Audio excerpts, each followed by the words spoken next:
ว้าวได้เวลาเวลมเวลาแล้วจ้าพี่น้องยังบอกยังปลาของกินมียังแน่เมื่อนี้นะว้าว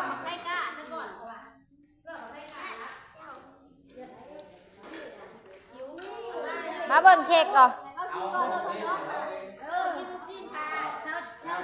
อยากเบิ่งตัวนี้สบายดีจ้าทุกคนวันเกิดน้องมะนาวน้อย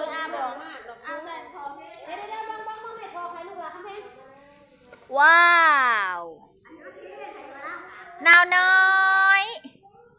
ก็จะแพงเด็กเค้กก็ได้อย่าเผาจับลูกมันสิมุนสิเพ่ไม่ยังอ่ะเจ้าของวันเกิดดีบ่เอาไปลูกจะไปเป็นชุดนะ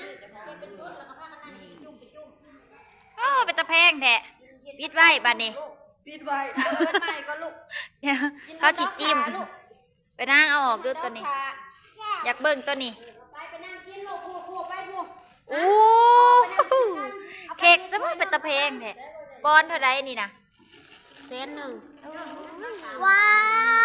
วตะกี้นะ70ในปื้อนี่นะพี่แม่มันคือยังแบบนี้น่ารักคิตตี้คิดใจนี่นาน้อยบอตะกี้นะ75ก่อนสำนีเนาะเขาอยากกินเหรียญบัดเดียวนี่นะแสนเช้าหันแดงน่ะน่าซื้อไอเทปไทยนะแสนเช้าสวยมากเอามาไม่ชอบแล้วไม่เสียว้าวเฮ้ตี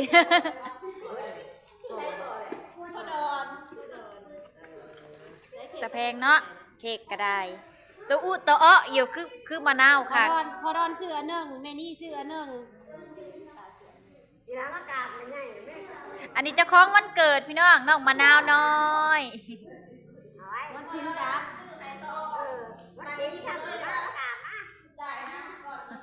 กินชำนี่แหละกินลายดอกกินหมูกระทะแล้วก็อันนี้น้องตะวันตะเอ๊ะสวัสดีป้าลุงลูก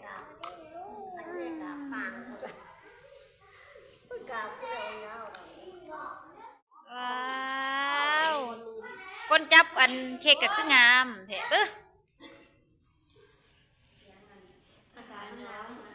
เริ่มเป็นวัดไปแล้วดิ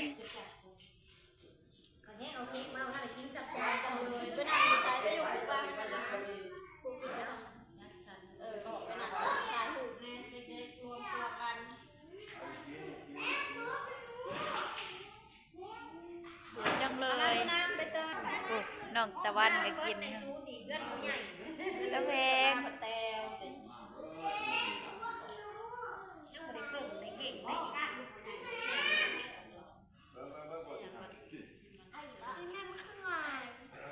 อุ้ยสบัดงามกาแฟมาเรียนลูกเอ้ยกาแฟมาลูกกาแฟน้ำพ่อใหญ่ทอนกาแฟมาขึ้นไปคุณลูกบ่เราได้ถวยตัวได้เกาะมะนาวนะผูกแม่มาบ่มาถ่ายรูปก่อน ถ่ายรูปหน้าปกก่อนถ่ายรูปหน้าปกกับงามเงียบๆงามก่อนได้ป่วยผู้หญิงคุณไปเตยแก้วไหนเลยวงเวลาบ่ใต้เทียนไปแห่งงามเวลาสะบ่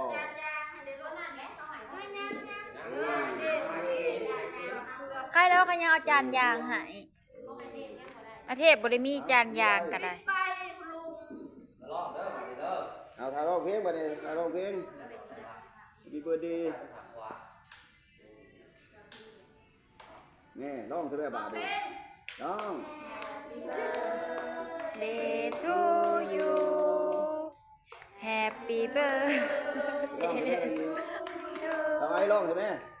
Happy birthday Happy birthday Happy birthday to you เอาแล้วก็เอาแล้วก็ทานแล้วบอก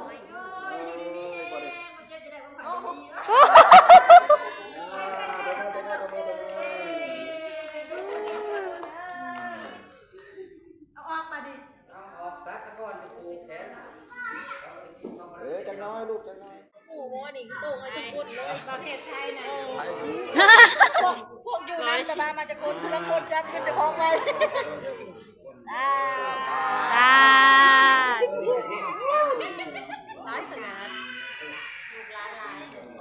ผมบึกเขาบ่ได้ ไม่ได้กินหมูกระทะวันนี้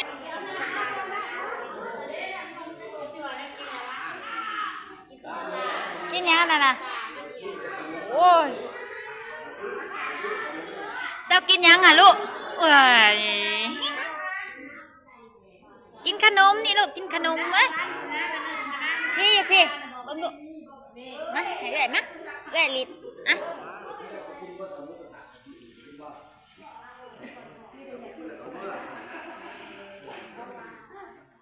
หมูกระทะที่จริงใจ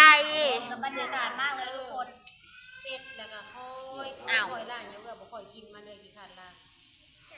เจ้าอ่อนเนี่ยเรากินอยู่คุ้มเบิ่งส่งให้ผู้บ่าวกันเลยเฮ้ยรายงานตลอดนะมั้ยอ้ายทำเนาะจะดิวบ่ตอบแชทเราว่าเราสิหายอันไปหาร้อยตอบจนเมื่อยตอบเอามาเอาหยังบนมือข้าวเอาก่อนละ เอาอย่างอ่ะ เพ่มาให้เนี่ย ถ้าถ่ายคลิปวิดีโอติ ข้าวเอาก่อนเราสองคนกินนะก็สิหายเราถ้าปนีอีคุยเราเบาโดนเลยอีคุย ว้าอุ้ยหนานั่ง แล้วนะฉันจะไปทำแม่เราเบิ่งอยู่เราบริเวณเฉยๆเลย โอ้ยอันนี้พุทายาพุทาเรียนแลบเลยบุ้ยลูกข่อย มาน้ำจิ้มจำมาในแม่ใส่มาตัวใดก็เลือกเอาผสมกันแซ่บ มาพี่น้องหมูกระทะที่จริงใจ ใหญ่ก่อนนี่บ่เร็วไอ้สิกิน แซ่บๆพี่น้องมาเด้อใครอยาก ตีทำไมน้องดาว บรรยากาศที่พี่น้องเขากันดีแฮง เที่ยงหน้าเห็นขาดแล้วเฮ้ยกินน้องเที่ยงหน้ากินดีกว่า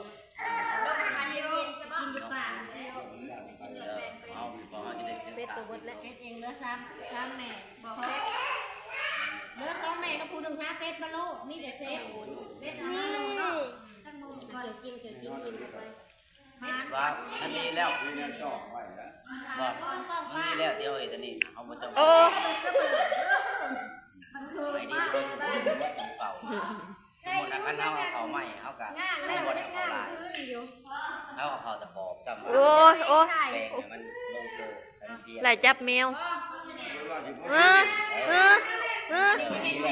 เก่าเห็น งื้อแล้วไไอ้ดินมันโต เฮ็ดบาด เขาแปลกันหนานิดให้กันนี่ เล่นหอบสิเอ้าผู้ว่าที่สีผ่าฟุ้งอ่ะดีนะ เบียร์กับบริมีได้เนาะงานนี่ปอดขนาดเลยมันกินเด็ก มันหือแล้ว เริ่มในร้านจ้าเริ่มมองนี่จ้าเบิ่งหนาเงียบๆสักพัก เริ่มหือแล้วฟาดเรียบจริง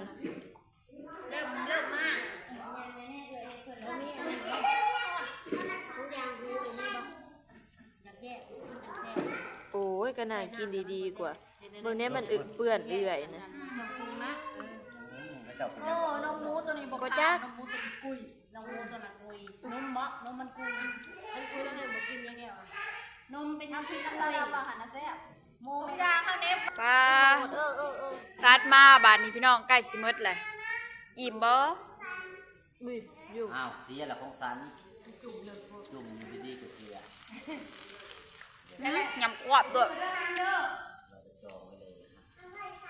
เรากินในเม็ดกุ้งนะ ดีเรื่องอร่อยเป็นตัดสเต็กที่ดี เดินที่แตกเลยค่ะเบิ่งอันใบโขกไร ถ้าก็มักเบิ่งได้ เอาเส้นเลยเดี๋ยว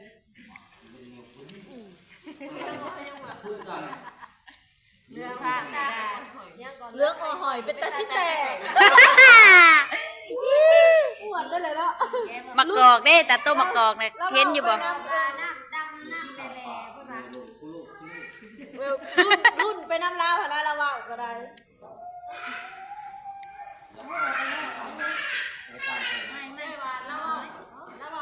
มักกอกนะ หูเราเอิญมายังเบาไปตามใจบางหูนะจักเราเบายังไปจืดจะออกไปได้ย่านเด้อลากเที่ยว